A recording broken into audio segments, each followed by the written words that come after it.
Sakura সিদ্ধান্ত নেয় সেও যাবে ওসাকায় তেন্দুকে ফলো করার জন্য। এই চিন্তায় বেচারি রাতে ভালো করে ঘুমাতেও পারেনি। পরদিন সকালবেলা এয়ারপোর্টে তেন্দুর সাথে মিওরির দেখা হয়ে যায়। মিওরি বলে, চলো আমরা একসাথে যাই, যেহেতু আমরা একই জায়গায় যাব। তখন সাকুরা তাদের দেখতে পায়, সেও একটা গাড়ি নেয় আর ড্রাইভারকে বলে সামনের গাড়িটাকে ফলো করতে, কিন্তু সাকুরা সেই গাড়িটাকে হারিয়ে ফেলে। সে আর খুঁজে পায় না। সে মন খারাপ নেমে পড়ে। তখনই হঠাৎ একটা লোক তার সামনে অজ্ঞান হয়ে যায়। সাকুরা দৌড়ে যায় লোকটাকে সাহায্য করার জন্য। সে সিপিআর দেয়। তখনই পিছন থেকে একজন লোক জিজ্ঞাসা করে কি হয়েছে। সাকুরা পিছনে তাকিয়ে তো অবাক। ডক্টর তেন্দু তারা দুজন লোকটাকে প্রাথমিক চিকিৎসা দেয় আর লোকটাকে হসপিটালে পাঠানোর ব্যবস্থা করে। সাকুরা বলে, আপনি এইখানে? আর জিজ্ঞাসা করে, আপনি জানলেন কিভাবে আমি এইখানে আছি? তখন তেন্দু বলে, তোমার ফলো করা স্টাইল দেখলে যে কেউ বুঝতে পারবে এটা তুমি। এরপর তেন্দু সাকুরাকে ওসাকার একটা বিখ্যাত খাবার খাওয়ায়। আর তখন সাকুরা বলে, এইটা আমাদের ফার্স্ট ডেট, আমি অনেক খুশি। এরপর তেন্দু সাকুরাকে জিজ্ঞাসা করে, তুমি কোথায় থাকবে? তখন সাকুরা বলে, রিউকো আমার জন্য হোটেল বুক করে দিয়েছে। তখন তারা জানতে পারে সাকুরা আর তেন্দুর জন্য রিউকো একটা রুমে বুক করেছে। এরপর তারা হোটেলে আসে। সাকুরা ড্রেস চেঞ্জ করার জন্য ব্যাগ খুলে তো সে অবাক। রিউকো তার জন্য একটা নাইট ড্রেস রেখে দিয়েছে। সাকুরা তেন্দুর কাছ থেকে এই ড্রেসটা লুকিয়ে ওয়াশরুমে চলে যায়। সাকুরা ভাবতে থাকে সে কি করবে। সে এই ড্রেস না পরে অন্য একটা নর্মাল ড্রেস পরে বের হয় আর সে দেখতে পায় ডক্টর ডেভিল ঘুমিয়ে পড়েছে। সাকুরা কিছুক্ষণ খুব কাছ থেকে তাকে দেখে, কারণ ঘুমন্ত অবস্থায় তাকে অনেক সুন্দর লাগছিল।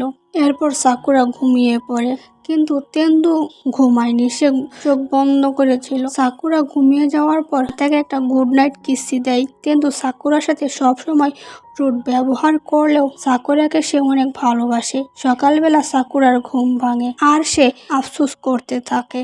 সে বলে, কালকে আমি কিভাবে ঘুমিয়ে পড়লাম। তখন সে দেখে তার পাশে তেন্দু নেই। একটা চিরকুট পাই। সেই চিরকুটে লেখা ছিল, ঘুম থেকে উঠলে সেমিনারে চলে এসো। সাকুরা সেমিনারে যায় আর তার স্পিচ শুনে সে অনেক খুশি হয়। স্পিচ শেষ করে সে বাইরে বের হয়, তেন্দুর জন্য অপেক্ষা করতে থাকে। তখনই মিওরি আসে আর বলে, আমরা কি একটু কথা বলতে পারি? মিওরি বলে, আমি শুনলাম তুমি তেন্দুর গার্লফ্রেন্ড। সাকুরাকে একটু নার্ভাস দেখে মিওরি বলে, এত নার্ভাস হওয়ার দরকার নেই, আমি শুধু দেখতে চাইছিলাম যে আমার বোনের পর ডক্টর তেন্দু কার সাথে সারা জীবন থাকতে চাই।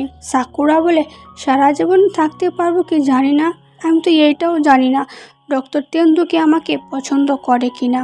আমি অনেক সাধারণ একজন নার্স, আমি সব সময় ঝামেলা বাঁধাই। মিওরি বলে, আমি অবাক হয়েছি, কারণ তোমার সাথে আমার বোনের কোনো মিল নেই। এরপর তারা টোকিওতে ফিরে আসে। মিওরির কথা শুনে তার মন তখনও খারাপ ছিল। হসপিটালে আসার পর একটা সার্জারি করতে হবে। তখন সেই সার্জারিতে তেন্দুর সাথে মিওরিও ছিল। সাকুরা ডিপার্টমেন্টে আসার সময় শুনতে পাই সবাই বলাবলি করছিল ডক্টর তেন্দু আর ডক্টর মিওরি একসাথে কত ভালো কাজ করে। একজন বলে মিওরি একদম তার বোনের মতো। সাকুরার মন আবারও খারাপ হয়ে যায়। সে একটা রিপোর্ট তেন্দুকে দেওয়ার জন্য তার কাছেই যাচ্ছিল।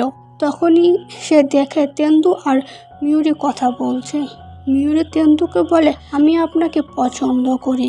সাকুরা তেন্দুর জবাব না শুনে সেইখান থেকে চলে যায়। সে তার মুড ঠিক করার জন্য ড্রিঙ্ক করে।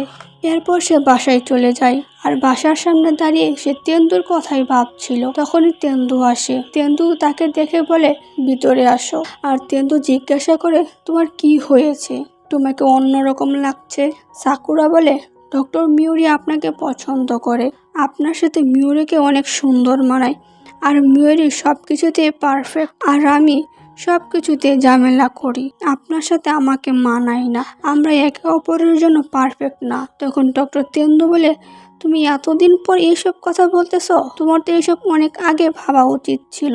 আর কি বললে আমরা দুজন পারফেক্ট না? সে বলতে বলতে সাকুরার অনেক কাছে আসে আর তাকে একটা কিস্তি দেয়। আর এই মুহূর্তে রিকুর আগমন হয় আর তাদের এই সুন্দর মুহূর্তটা নষ্ট হয়ে যায়। এরপর সাকুরা চলে যাচ্ছিল, তখন রিউকো তাকে আটকায় ড্রিঙ্কস করার জন্য। আচ্ছা, আমার একটা প্রশ্ন, তারা ডাক্তার মানুষ, তারা কি জানেন এই ড্রিঙ্কস স্বাস্থ্যের জন্য ক্ষতিকর?